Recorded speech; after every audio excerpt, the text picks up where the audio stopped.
up, guys? Hope you're doing well. Happy Q4 that we're now in.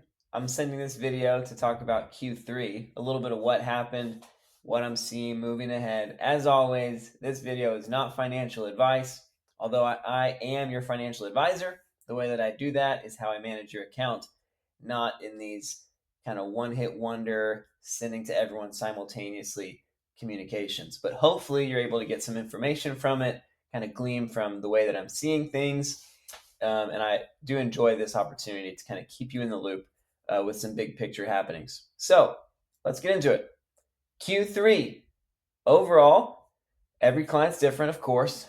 Every person's different amounts of money, different investor profiles, different risk tolerances. But the weighted average client return in Q3 was 8.04%. Compared to the S&P at 5.75. So to follow up such a strong Q2 with another outperformance in Q3 is awesome. Usually when you have a particularly strong year or particularly strong quarter, it might be the case that you give back some of those gains in the following period. And so I'm really happy to outperform again. And those numbers might sound close, 8 and 5.75 is basically 6, and well, it's just 2 in the middle. But that gap represents a 40% outperformance compared to the overall market. That is dramatic. That is dramatic in terms of how this portfolio, your portfolio, on a weighted average basis performed. And it was a modest quarter. It wasn't even that exciting. A couple high points, though, of some exciting things that did happen. Chewy was purchased by Darden. So the restaurant group that owns Olive Garden and Longhorn Steakhouse and Cheddar's and a few others purchased Chewy's, our favorite Tex-Mex spot. It's not actually my favorite, but I do like their green chili. Anyways, that caused a 49% spike immediately upon that news, and we were able to sell into that and capitalize on some long-term gains there in your portfolios. What else? Palantir was inducted into the S&P 500. So they have, in the past quarter, increased by 44%, which is awesome. CEG, Constellation Energy, they are a clean energy company. They inked a deal with Microsoft, and they are up 50% since the news of that. And the news of that happened just towards the end of Q3, maybe first week of September. Tesla, I mentioned in quarter two, we were increasing our weight in Tesla. They were at a kind of a 175 per share price point. Since then, they have appreciated over 43%, right now hovering in that 250 range. So that's some just great kind of active management benefit of being able to take advantage of volatility and price swings. Similarly with GameStop, leading up to their earnings report, which it's a little bit confusing keeping up with the quarters, but during quarter three, GameStop, announces the earnings from quarter two. So leading up to the quarter two earnings, they had modestly increased from $20 a share ish to $24 a share, and we were able to sell some chunks at $24 a share, and then buy those shares back in that $20 range just a few weeks later, which is really awesome. It's like free money, just that active management. Also, Sprouts, natural grocers, they are up 32% in quarter three. So overall, some exciting movement with some names that we have some weight in. In terms of what I did within the quarter, we continued this trend of expanding the core portfolio. So I mentioned a lot of names that I added in Q2. One name I actually forgot to mention is Kava that we added in Q2. They are up over 30% since we added them. A couple names that we added in Q3, though, GEV, that's General Electric's clean energy company that has spun off from GE. We added them. Unity, we added Teradyne. We added Unity and Teradyne are some tech names. But in light of, so our core portfolio is expanding, and also the expanding core portfolio has performed well so far. I mentioned GEV and Kava already seeing big gains. Also, Zoom, I gave a shout out on last report. They're up over 10% already since we built a position into them. So, some exciting things. Let me talk about the overall big picture, which is a lot of the same.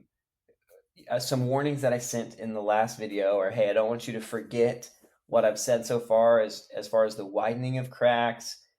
Everyone's a genius in a bull market, so it's easy to think we should just press the gas on every high risk, high volatility opportunity we can. But that is not the way that I am proceeding. I'm taking advantage of good value where I can as far as the upside goes, but I'm also remaining very hedged and very cautious in the way that I'm allocating your portfolios. I know from the surface level, it could seem like I am pressing the gas, particularly with a name like GameStop, which I've talked so much about. It being such a high concentration could make you feel like, whoa, this is a really high level of risk. And it is a type of risk, the concentration, the volatility. But from a big picture, as far as how it fits in your portfolio, it's really my risk aversion that leads to that concentration. I like having very hedged uh, investments right now within your portfolios so that we are prepared for both the boom or the bust. There is great upside also within GameStop, but it's really the upside in the potential of downside that gives me comfort with that concentration. And there is some potential downside, a few kind of new widening cracks or just interesting moments within Q3. Probably the biggest one is that the Fed cut rates, and they cut rates by 50 basis points, which was sharper than expected. People expected it to be 25 basis points. And that is kind of a bittersweet type of news. Generally speaking, the lower the rates are, the more that stock equities could appreciate. It's generally a good sign in terms of how companies can allocate resources to maximize profits. However, when the Fed lowers rates faster than people expected, it's kind of a warning sign of like, oh wow, the economy might be worse than we think if they needed to cut rates sharply. Now, I think it was maybe Q3 of last year where the Fed started talking about how they were going to start lowering rates. They haven't done it yet. They kind of faked people out and, lied through their teeth a little bit as far as the timing of that, because since then they have held steady, and it's just now that they have actually started to lower rates. I mentioned in that call, I don't know if they said that in Q3 or Q4 of last year, but I mentioned how historically, as far as recessions go, they always are following a period where rates were increasing and then the Fed starts to lower rates. And it ends up being too little, too late, and inevitably a sharp decline would still happen. So that doesn't mean that a sharp decline will for sure happen, but I'm just mentioning this as far as a warning sign is concerned that, hey, in the short run, this is great. I mean, particularly for Tesla, there were no, company deliverables that led to that 40% appreciation. It's really the stock responding very positively to the rate cut because auto sales are significantly impacted by interest rates more than any other industry. And for us, as far as the bull case with Tesla, it is, if you are a Tesla bull, a Tesla believer, the auto market is really, 25% of the pie in terms of why are we bullish. And the even more exciting parts are related to the clean energy generation and storage, as well as really AI and how that manifests in auto taxis and then eventually in their autonomous robot. So the Tesla stock price reaction to the interest rates, not that meaningful in the long run for us. And on the risk side, the lowering interest rates could be meaningful on the downside. Another interesting thing, the SEC accidentally published the edited draft of Gary Gensler's speech. So he typed a speech that he presented, and what the SEC accidentally published to their website was the comments, the edit suggestions. And one that was noticeable, I'm just going to read it.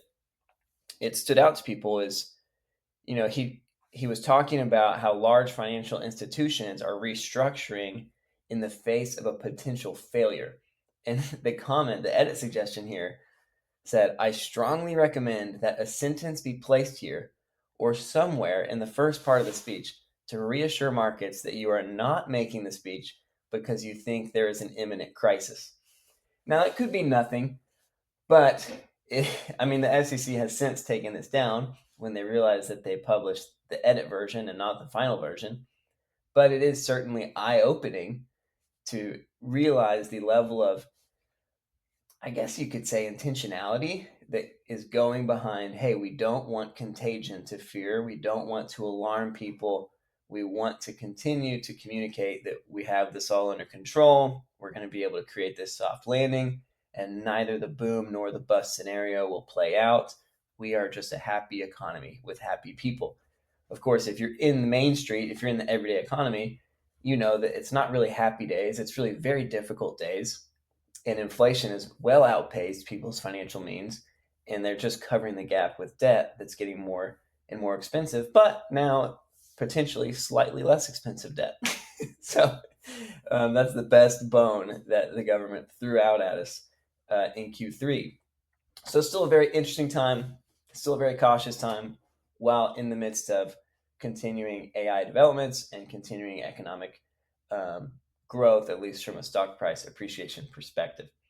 So, two other things I want to touch on here before I wrap up this video. One is just a GameStop update, since generally I receive a couple questions after everything they do or every price swing, which you guys know I don't really want to be the real-time feedback guy, but for those of you that have waited for this video rather than sending me a question real time, I want to go ahead and make sure you are still caught up to date and that you can rely on these updates to give you the updates that you may be curious about or needing.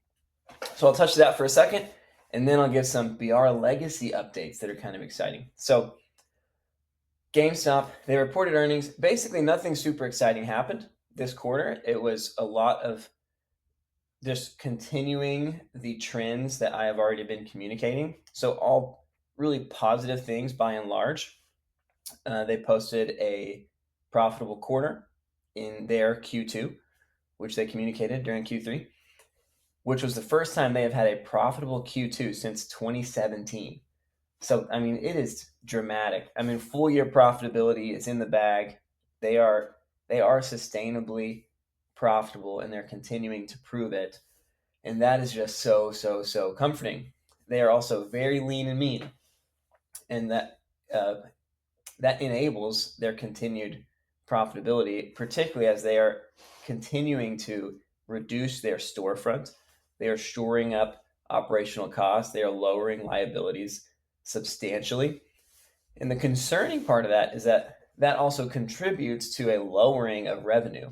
So you can read their earnings and be like, oh my gosh, they're earning less revenue substantially. This is entirely alarming. But if you focus on profitability, which is what they are focused on, you can see that, oh, wow, this company is the safest company in the world, basically. And there will be an inflection point where their revenue begins to increase again. But for now, they are just piling up security. Even in Q3, they raised another $1 billion in stock sales, and their share price remains really the same place that it was when they announced that sale.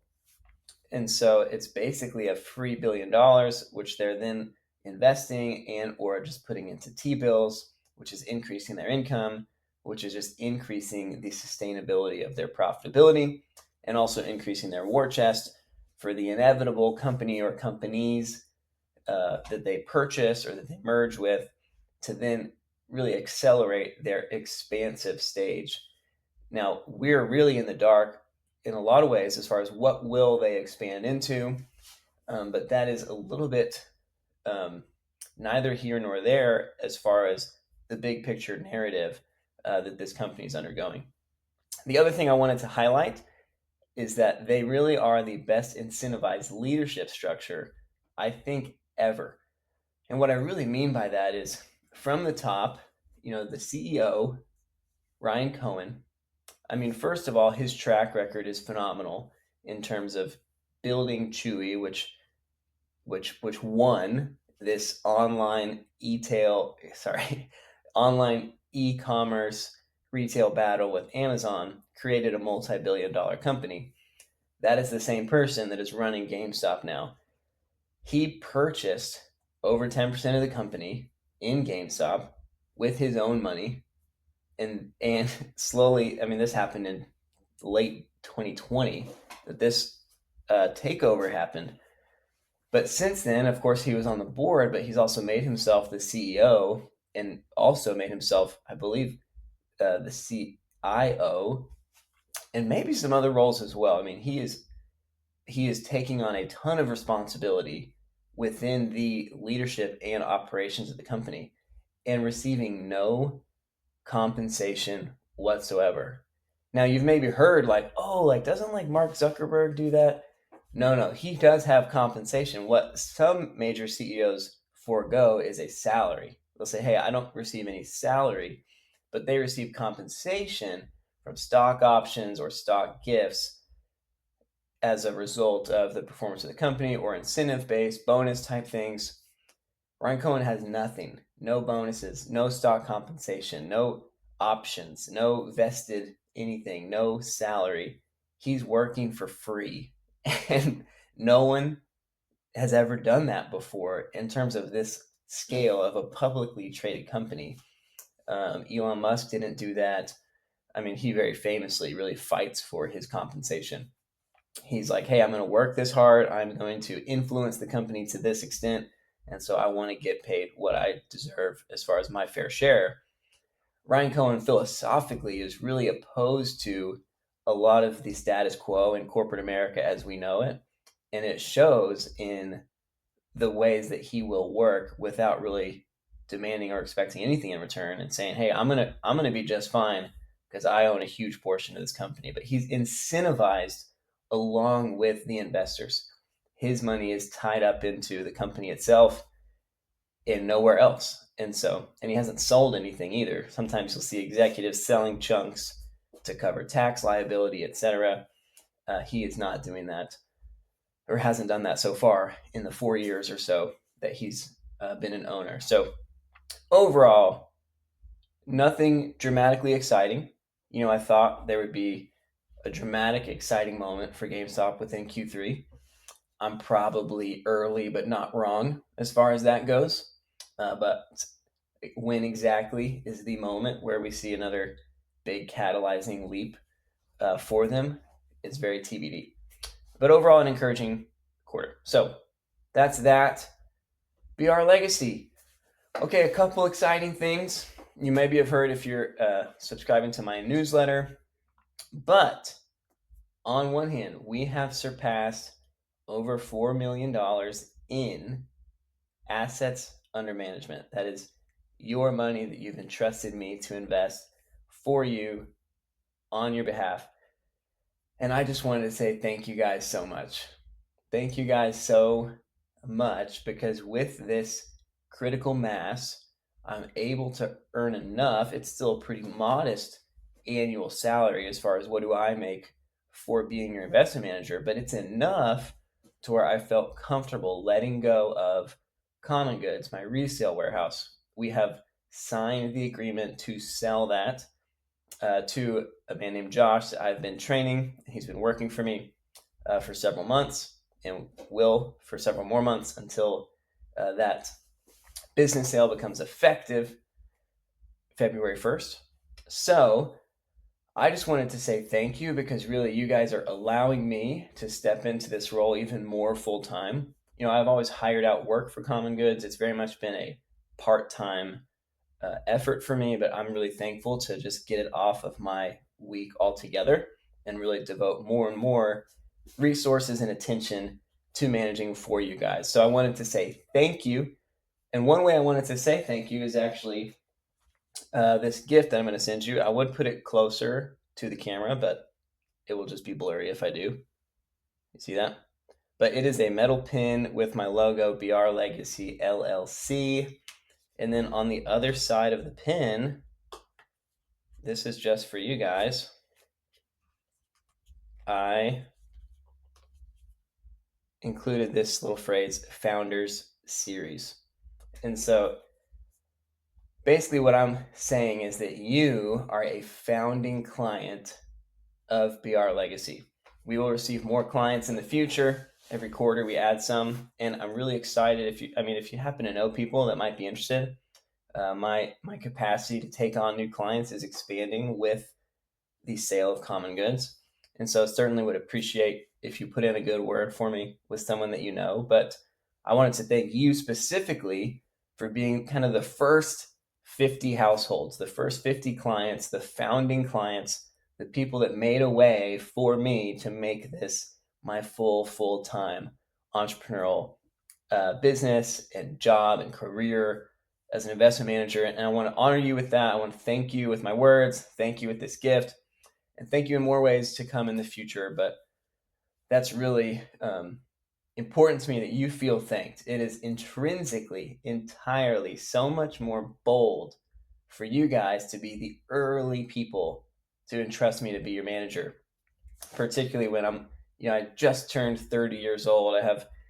only a decade of kind of investment experience.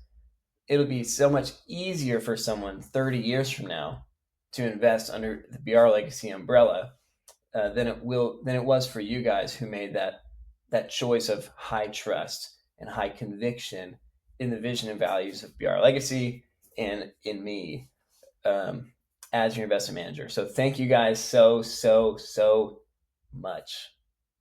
Thank you. I'm trying to think if I had anything else to say with that, but maybe I'll just leave a little teaser here at the end, which is I might be visiting, or I might be visiting a city near you soon. We'll leave it at that. As far as these pins go, I'm going to ship them to the address that you have aligned with, associated with your Interactive Brokers account. If you want me to send it somewhere else, please let me know. They won't go out for several weeks now, so no rush. But thank you guys again. Let me know if you have any questions, if there's anything you're seeing differently as far as the investment allocation. Again, I work for you, and I'm thankful when that can be a win-win situation. So help me, help you. Let's continue to work together, and I'm excited for what's in store in Q4 and coming up into 2025. So I will talk to y'all soon. Thanks.